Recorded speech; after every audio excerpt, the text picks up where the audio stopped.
Ini yang udah bilang, separuh ya guys. saya kepikiran ada bikin lagi story nih, siapa nih yang mau kerja silakan datang ke kedai. Dulu udah banyak tuh yang apa namanya yang hubungin kan, wah kerja apa nih, terus di mana nih gitu. Tapi saya kepaku sama satu chef yang nge-review saya, namanya Rido.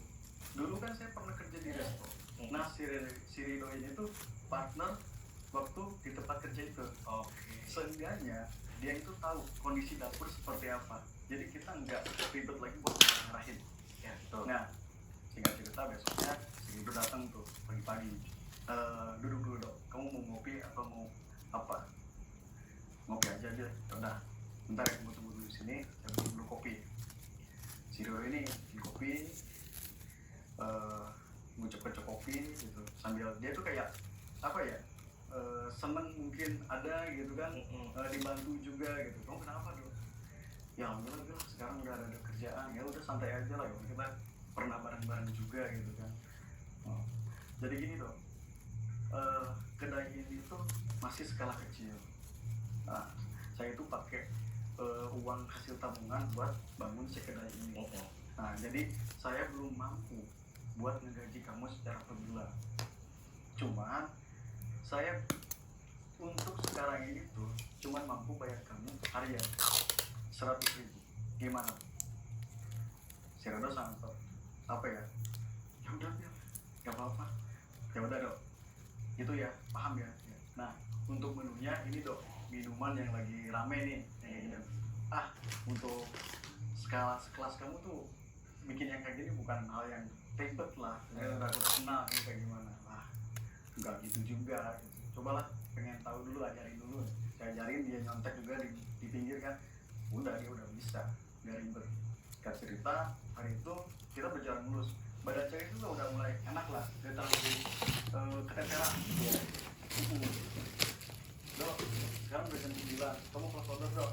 Nah tapi ini beresin dulu aja nih pesanan orang. Nah tapi kamu bilang ke orang, Bu, Pak, mohon maaf, sekarang udah mulai close order, mungkin besok hari bisa pesan lagi. Setelah bersih-bersih, si Redo otomatis kan pamit. Biar saya pamit lah, udah malam juga nih, gak enak gitu kan, kalau pulang ke rumah udah kemalaman suka dikunci sama orang tua. Oh ya udah dok, nih upah hari ini ikhlas ya dok. Ya udah bilang mah. Si Rido waktu itu mulai ngidupin motornya, udah mulai mau ngelin kedai saya, tempat kita kerja. Kebiasaan saya itu gini bang, mau itu teman, saudara, atau kerabat yang datang ke rumah, terus lagi dia pamit pulang, saya tuh suka ngeliatin ekor kendaraannya dulu sampai ujung jalan. Gak tahu kenapa, jadi perasaan saya itu biar ngemastiin bahwasannya dia itu baik-baik aja gitu di jalan. Nah itu udah jadi kebiasaan. Saya lihat si Rido jalan sampai ujung jalan, dari situ aman, dan saya juga udah mulai masuk ke rumah. Nah singkat cerita, keesokan harinya si Rido datang agak pagi. Kita kan kalau jam 9 itu otomatis bersih-bersih dulu ya, atau kita lap-lap meja dulu gitu sebelum dibuka. Si Rido datangnya jam 8, pagi-pagi banget.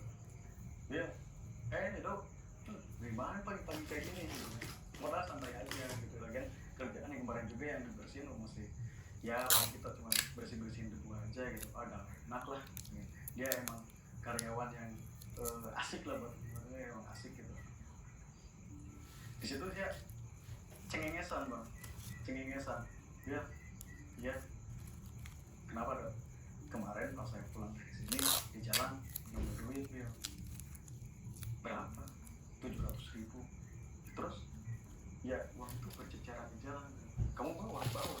Mana coba lihat. Nah jadi si kondisi fisik uang itu kayak kotor gitu, entah itu kelindes kendaraan atau mungkin udah lama juga. Tapi kan kalau kita lihat kertas yang udah kelindes di aspal itu kan suka ada bekas-bekas batu aspal ya. Nah itu juga ada uang-uang yang udah mulai kelindes kayak gitu bang. Nah dia ngeliatin ke saya 700.000. Simpen dulu lagi aja, soalnya kan ini mungkin bukan hak kita gitu kan, pamali lah kalau orang-orang bilang, atau orang sepuh kita bilang itu, kalau kita ngambil hak yang bukan punya kita itu gak boleh. Benar. Nah kayak gitu.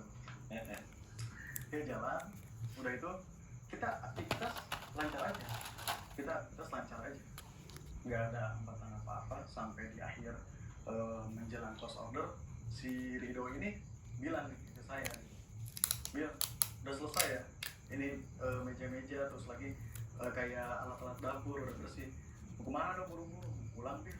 Oh ya udah bentar dok, tungguin nih upah kamu biasa nih Pak, yang kasih Bil ya. Nah saya biasa ngebuntutin lagi si Rido bawa motor, saya kan jalan kaki nih, jalan kaki nih.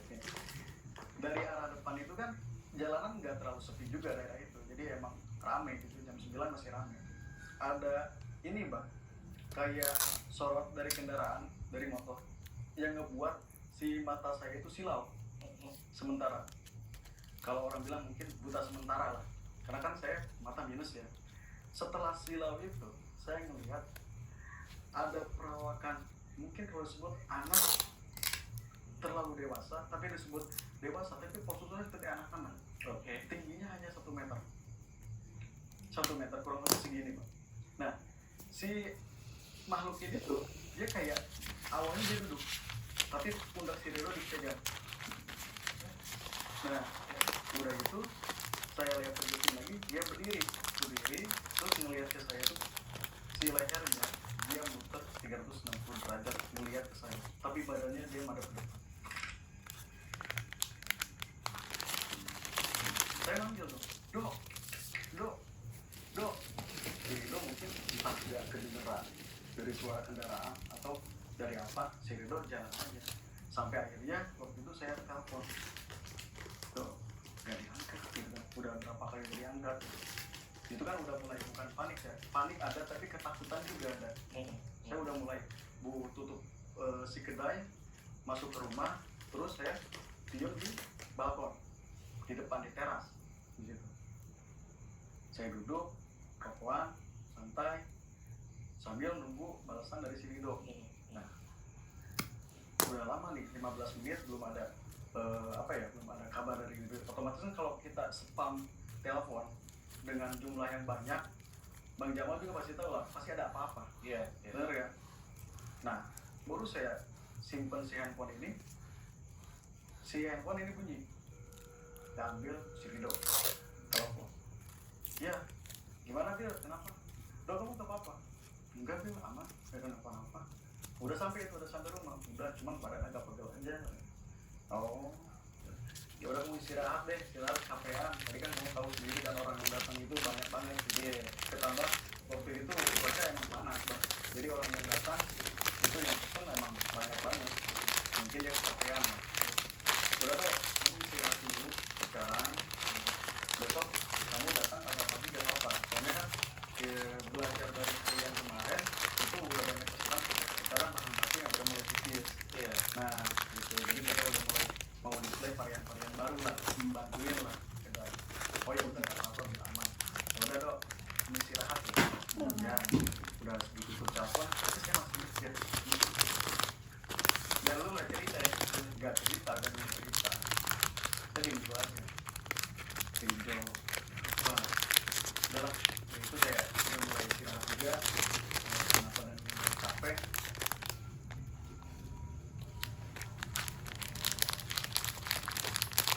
Dan besok harinya saya juga datang, dok, iya dok kamu udah kembali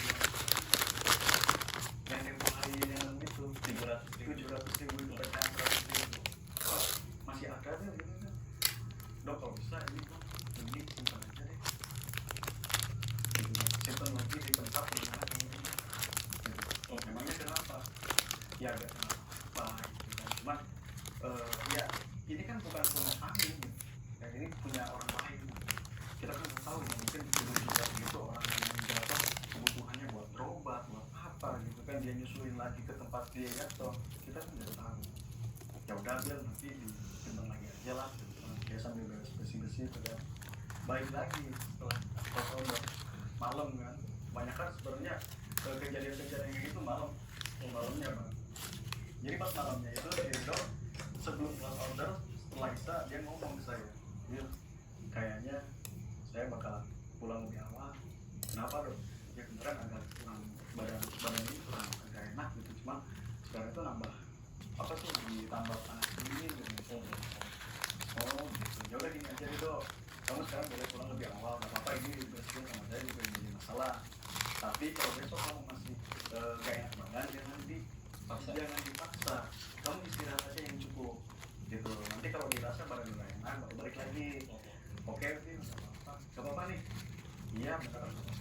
Dia pulang, dia jalan ngebelakangin saya. Jadi layout cafe saya itu kayak gini, kedai saya itu jalan, itu belok.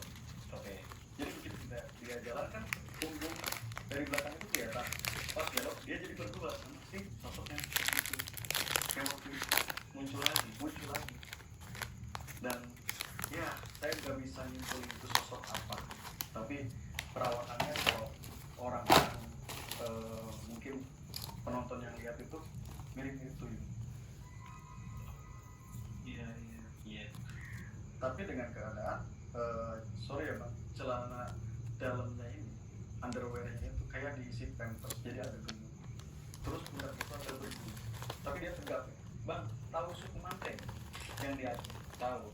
Nah, posturnya itu mirip-mirip kayak gitu bang. Cuman kepalanya belakang. Suku Manteng kan ada rambut ada gimana gitu. Tapi dia pelontos. Tinggi sama. Jadi begitu jalan dia sendiri, pas belok saya lihat dia jalan berdua. Dan jalan yang harus kita pahami